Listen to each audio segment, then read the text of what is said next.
Àjọ elétò ìkànìyàn sún ọjọ́ ìkànìyàn síwájú. Ètò ìkànìyàn ọdún 2023 tí àjọ elétò ìkànìyàn ilẹ̀ wa National Population Census (NPC) ti kéde pé yóò wáyé láàrin ọjọ́ 29 oṣù kẹta sí ọjọ́ 2 oṣù kẹrin ọdún yìí ni wọ́n ní ọjọ́ ìdìbò gómìnà àti tàwọn aṣòfin ìpínlẹ̀ tí wọ́n sún síwájú ti ṣàkóbá fún. Látàrí èyí wọ́n ti sún ètò náà síwájú.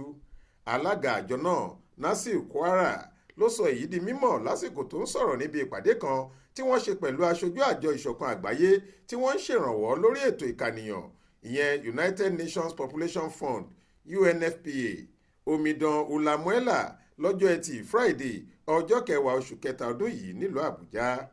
Ètò ìdìbò ìpínlẹ̀ tí wọ́n ti kọ́kọ́ kéde pé yóò wáyé lọ́jọ́ àbámẹ́ta sátidé ọjọ́ 11 oṣù kẹta ọdún yìí ni àjọ elétò ìdìbò ilẹ̀ wa INEC ti fi ọ̀sẹ̀ kan kún tí wọ́n ní yóò wáyé lọ́jọ́ 22 oṣù kẹta tá a wà yìí. Nítorí ìdí èyí ni àjọ elétò ìkànìyàn sì ṣe fẹ́ sún tiwọn náà síwájú sí i.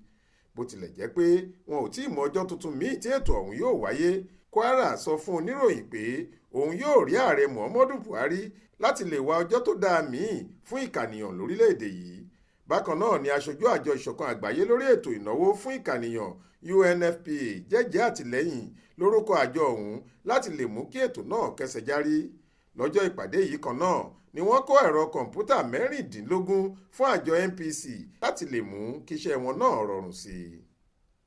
Monísọ́lá Sàká ló ṣàkójọ ìròyìn yìí fún iléeṣẹ́ tẹlifíṣàn Aláròye online.